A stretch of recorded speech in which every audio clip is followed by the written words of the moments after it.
فوراً بھی ہیں، سارے وہاں پر موجود ہیں، اور وہ ان سے احوال لے رہا ہے، ان کو احکامات دے رہا ہے، ان کے ذریعے سے پوری کنگڈم کو وہ کنٹرول کر رہا ہے.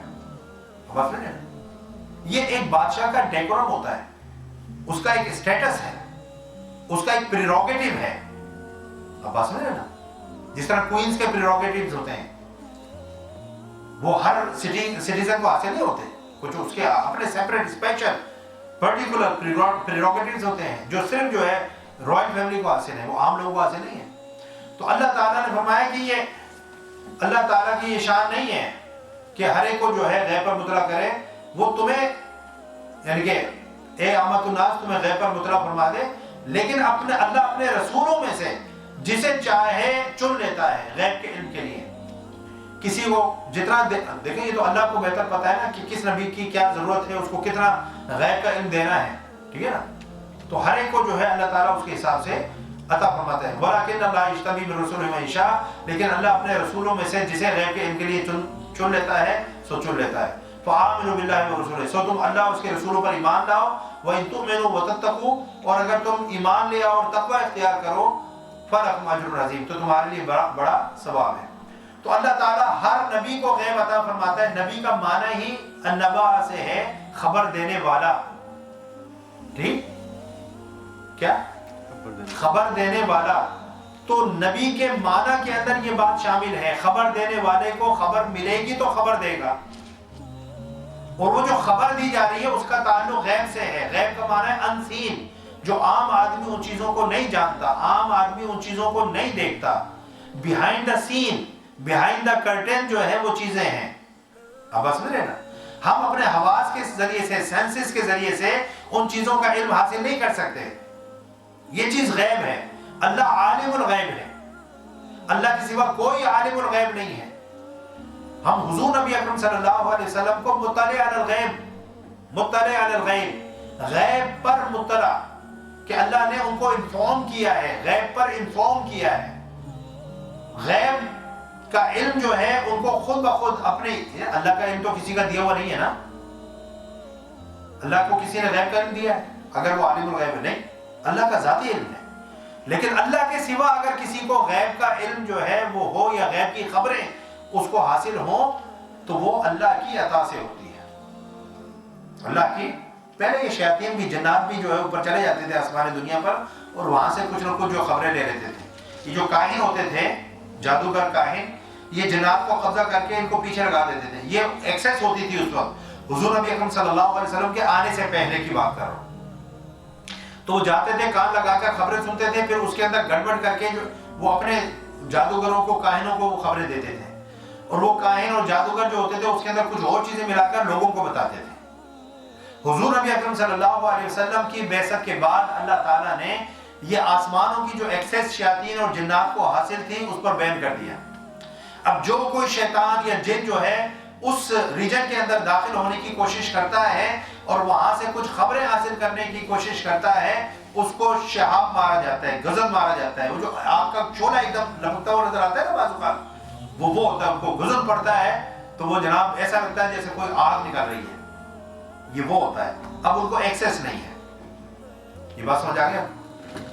تو اللہ رب العزت نے فرمایا کہ اچھا، حضور نبی اکرم صلی اللہ علیہ وسلم کے حوالے سے اللہ تعالیٰ نے جو ہے ارشاد فرمایا کہ حضور نبی اکرم صلی اللہ علیہ وسلم کی بات میں کر رہا تھا کہ حضور نبی اکرم صلی اللہ علیہ وسلم جو ہے مطلع علی الغیب ہیں.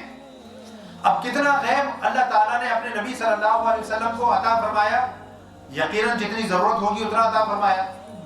اب میں اور آپ اس کا کوئی یعنی کہ پیمانہ رکھتے ہیں جس سے ہم ناپ تول کر لیں کہ اللہ نے اپنے نبی کو اتنا غیب عطا فرمایا یا اتنا غیب نہیں عطا فرمایا؟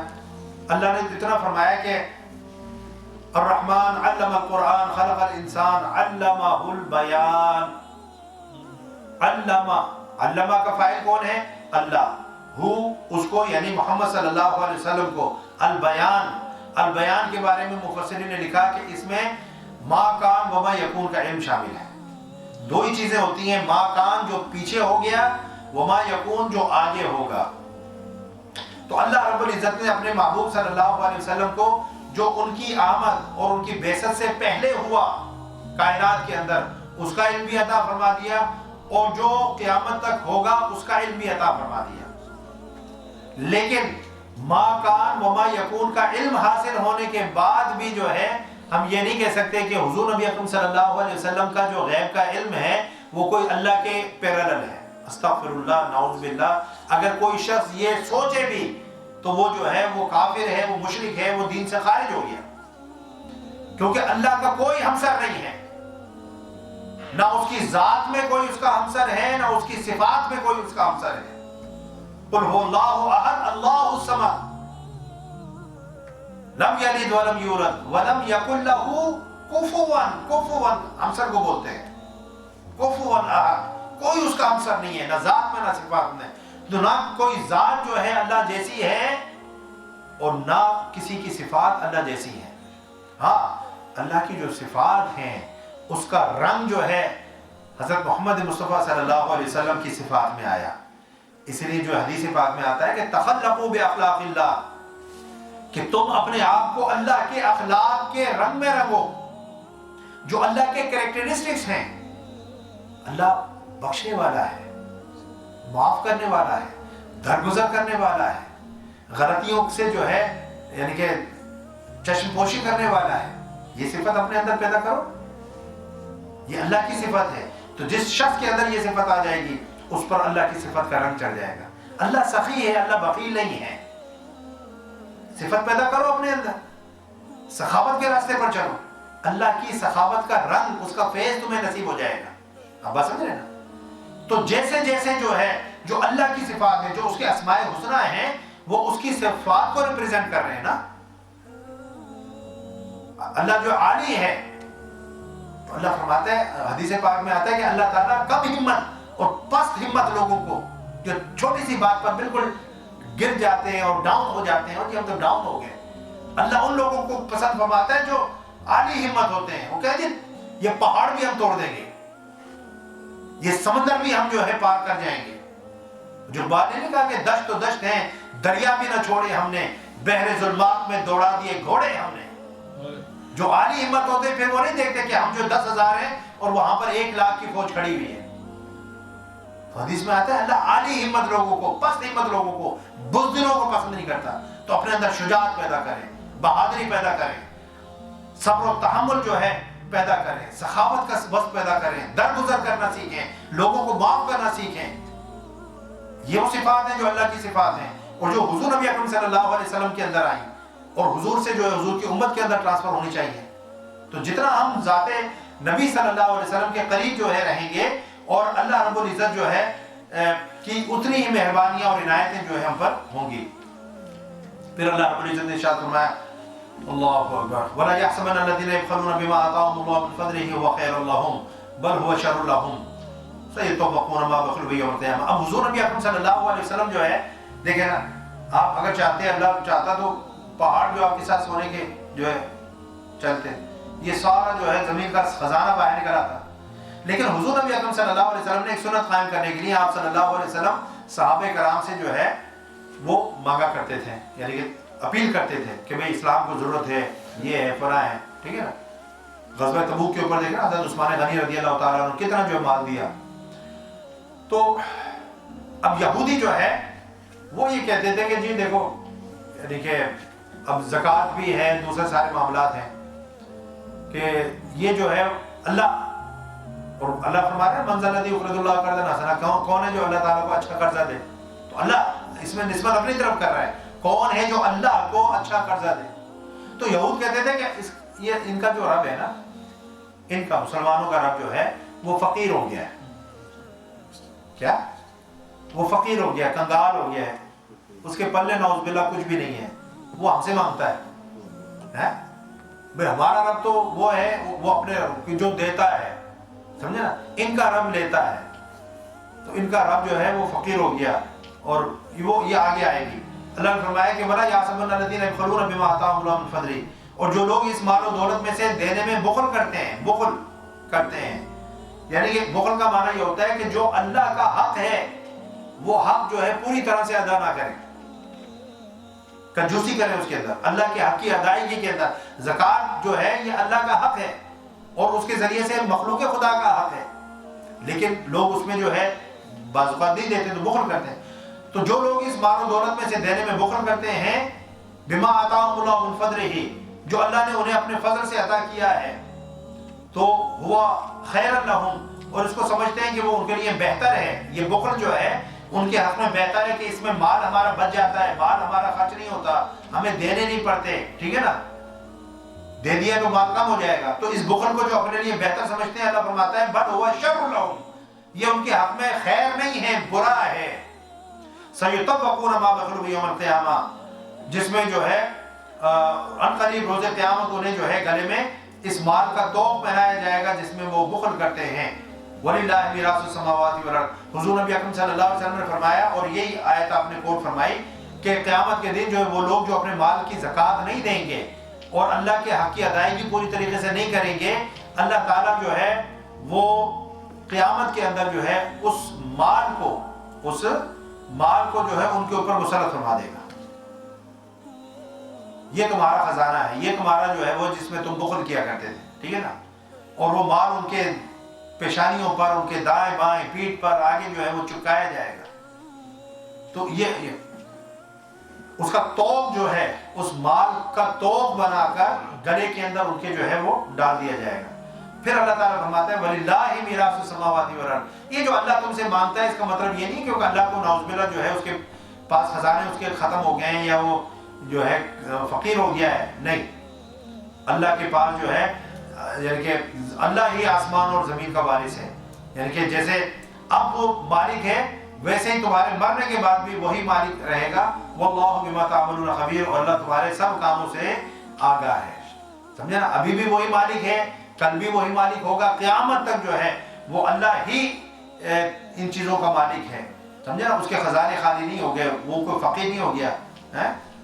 تو یہ جو چیزیں ہیں یہ یہود اور منافقین وہ کہا کرتے تھے، اور اللہ تعالیٰ نے ان کی جو ہے اس بدتمیزی کا اور یعنی کہ اللہ کے ساتھ اس طرح کی چیزیں جو منسوخ کرنے کا بھرپور طریقے سے جو ہے وہ جواب فرمایا. اور آگے پھر اسی سلسلے کو اللہ تعالیٰ جو ہے ان کے قول کو کہ اللہ فقیر ہیں یہ اللہ نے سن لیا، وہ آگے پھر آ رہے ہیں انشاءاللہ، کل ہم اس کو بیان کریں گے.